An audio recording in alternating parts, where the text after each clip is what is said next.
Good evening সবাইকে। আজকে ব্লগটা আমি বিকেল থেকে শুরু করলাম। তো বিকেলবেলা এই যে এটা পড়ে পড়ে ঘুমাচ্ছে।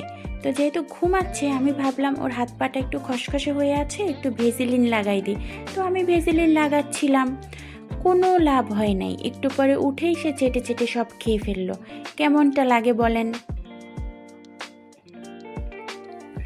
তো সে যাই হোক, আজকে ভাবলাম একটু ভর্তা ভাজি রান্না করি। আমার খুব ভর্তা ভাজি খেতে ইচ্ছে করতেছিল। তো যেহেতু আমার রান্না আমাকেই করতে হবে, সময় নষ্ট না করে রান্না করতে চলে গেলাম। প্রথমেই বেগুনকে হলুদ মরিচ লবণ দিয়ে মাখিয়ে রেখে তারপর তেলে ভেজে নিলাম। তো এটা যখন একটু ভাজা ভাজা হয়ে গেছে, অলমোস্ট সম্পূর্ণই ভাজা ভাজা হয়ে গেছে, তখন পেঁয়াজ কুচি আর কাঁচামরিচ দিয়ে ওটাকেও নরম করে নিয়ে ধনিয়া পাতা দিয়ে তারপরে সেটাকে নামিয়ে নিলাম। এই বেগুনটা অবশ্য খেতে অনেক বেশি টেস্টি। সবাই এরকমটা করেই খায় আমার মতে, আমার দেখা মতে আর কি।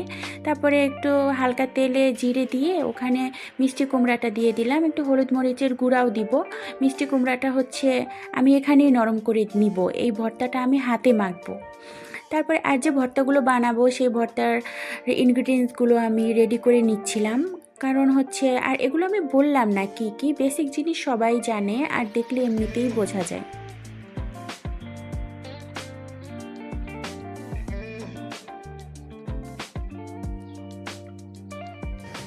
এরপর আমি এক এক করে সব ভর্তাটা বেটে নিয়েছি। প্রথমে বাদাম ভর্তাটা বাটলাম, তারপরে হচ্ছে বেটেই আমি ক্ষান্ত হই নাই, আমি বাটাতেই অল্প একটু ভাত নিয়ে খেয়ে ফেলেছিলাম। আর শুধু বাদাম ভর্তাই না, প্রত্যেকটা ভর্তা বাটার পরে আমি একটু একটু করে বাটাতেই খাবারগুলো খেয়ে নিয়েছি। তো এই হচ্ছে ভর্তার ফাইনাল লুক। এটা হচ্ছে মিষ্টি কুমড়া ভর্তা, এটা ধনেপাতা, এটা বাদাম, এটা কালো জিরা।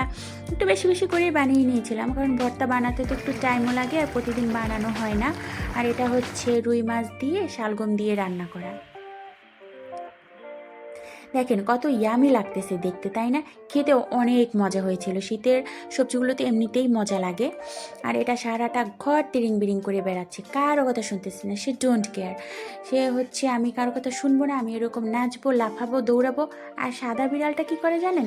সে হচ্ছে ওকে দেখতেছে যে হায় হায় এটা কি, এটা তো বিড়াল না, এটা তো আমাদের বংশধর না, আমার তো মনে হচ্ছে এটা বানর। নিশ্চয়ই সে